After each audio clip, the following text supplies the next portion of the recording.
Hola, soc l'Emília Sant Nicolàs, visc al Biusaure, concretament a Sant Quirze de Besora, i fa 10 anys que em dedico professionalment a fer espelmes amb cera d'abella.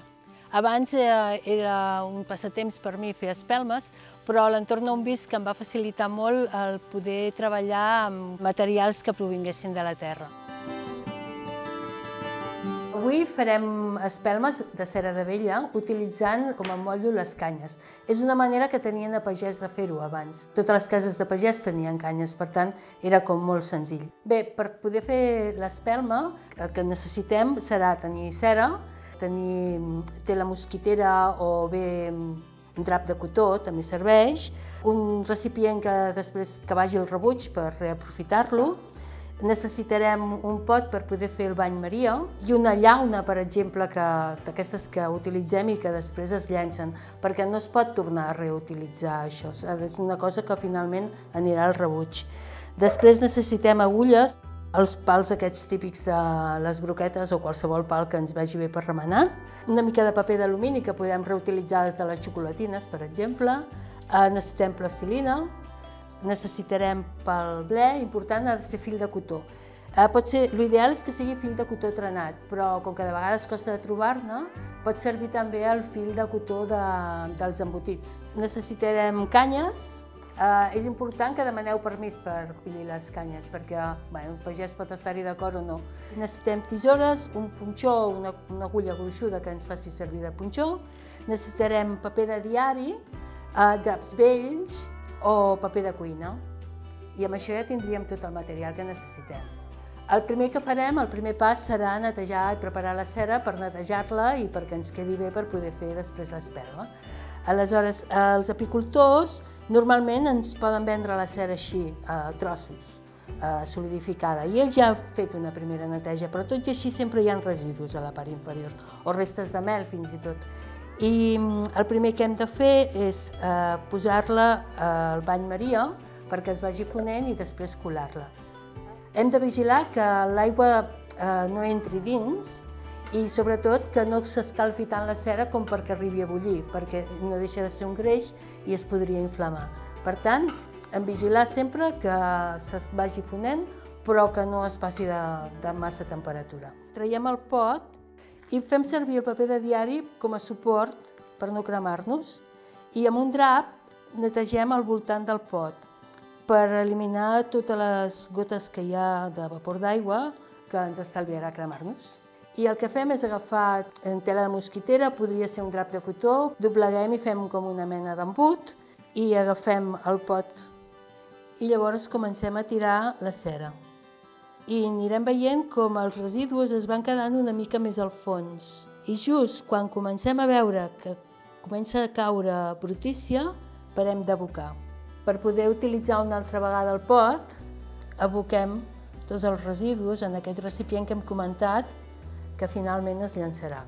I el pot el podem netejar.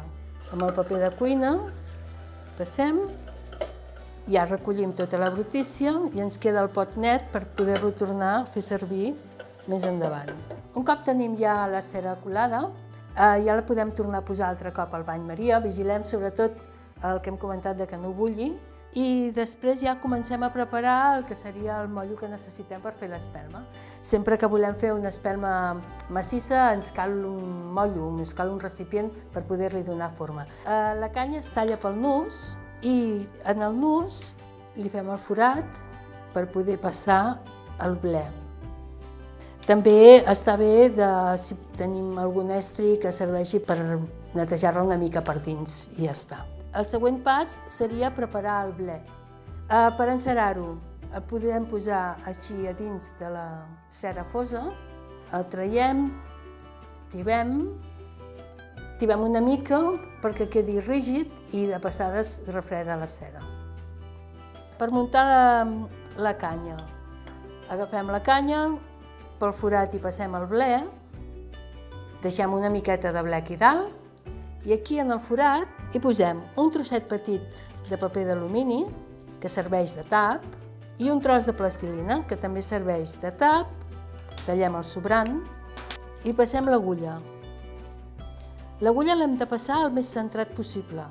Ens serveix per mantenir el ble rígid i també perquè quedi ben centrat. Un cop tenim això, la doble funció que comentava de la plastilina és que ens serveix per subjectar-la i deixar-la recta perquè quan tinguem la cera al punt ja abocar-la. I llavors, quan la cera no està ni molt freda ni molt calenta, ja es pot abocar. Aboquem la cera i omplim fins a dalt de tot. Hem de fer-ho poquet a poquet perquè no se'ns vesi massa. Un cop les tenim plenes, ja és qüestió de deixar-ho refredar.